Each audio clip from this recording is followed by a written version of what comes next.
Assalamualaikum warahmatullahi wabarakatuh. Perkenalkan, nama saya Alwi Musafa dengan NIM 210 2021 10190 dari Prodi Hukum Ekonomi Syariah Fakultas Syariah.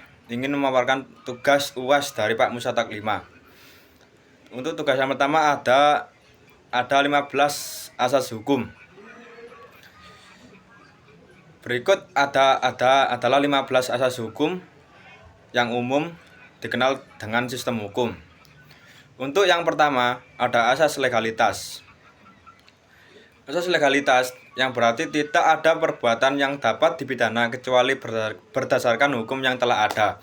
Dan yang kedua ada asas kepastian hukum, yang berarti hukum harus jelas, tidak membingungkan dan tidak bisa diprediksi.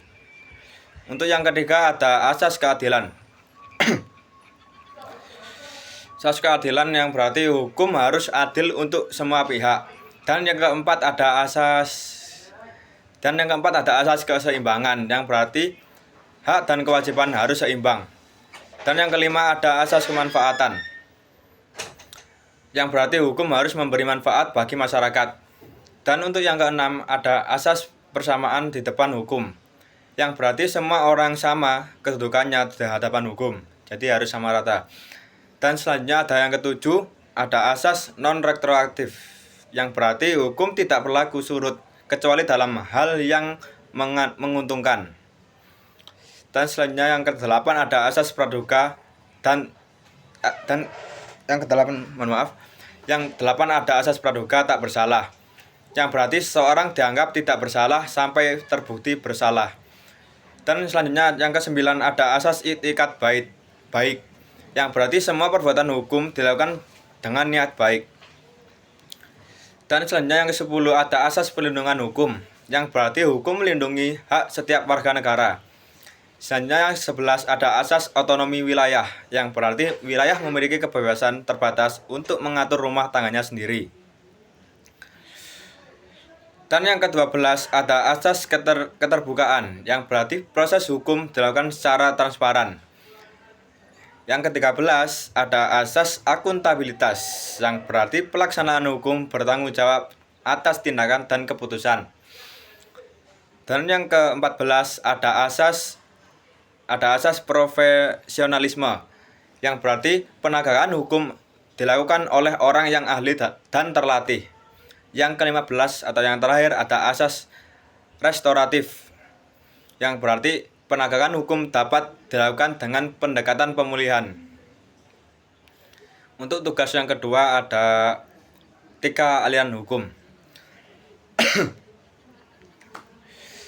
3 aliran hukum ada, 3 aliran hukum. Berikut 3 aliran besar dalam filsafat hukum. Yang pertama ada hukum alam. Hukum alam atau bisa disebut dengan natural law, yang berisi hukum bersumber dari moralitas dan nilai-nilai universal. Yang universal maksudnya kayak ada keadilan dan kebenaran.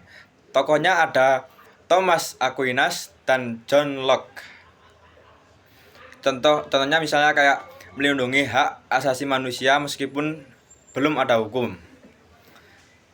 Melindungi hak asasi manusia meskipun belum ada hukum yang tertulis, misalnya kayak hak hidup tersebut.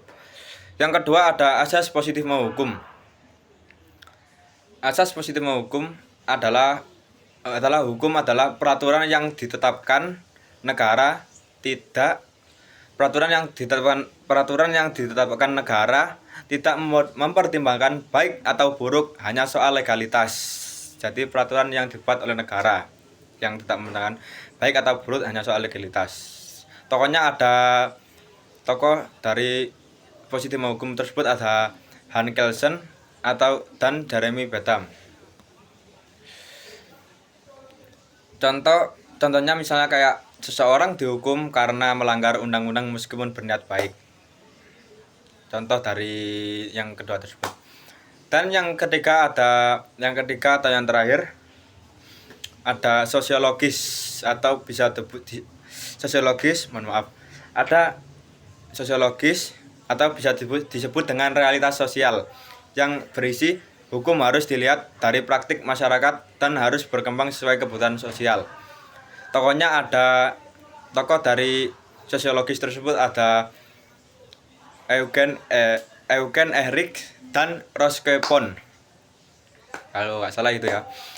Contohnya kayak misalnya ada hukum adat atau peraturan lokal yang sesuai dengan kondisi masyarakat. Dan untuk yang terakhir ada kaidah sosial. Soal UAS yang terakhir ada kaidah sosial. 3 kaidah sosial yang mengatur perilaku manusia dalam bermasyarakat. Jadi ada 3 kaidah sosial yang mengatur perilaku manusia dalam bermasyarakat.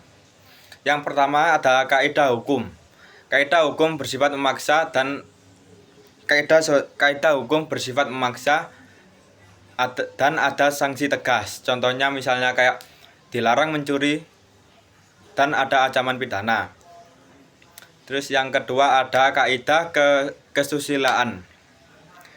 Kaidah kesusilaan bersumber dari hati nurani dan tidak memaksa secara hukum tapi secara moral.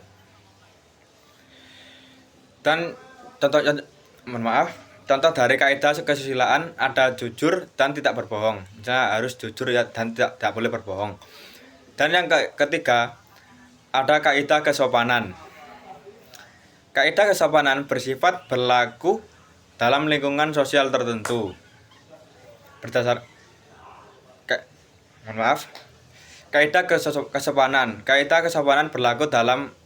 Kaidah kesopanan bersifat berlaku dalam lingkungan sosial tertentu berdasarkan kebiasaan. Contoh kaidah kesopanan misalnya kayak mengucapkan salam saat masuk rumah atau berpakaian sopan. Berikut pemaparan materi dari saya.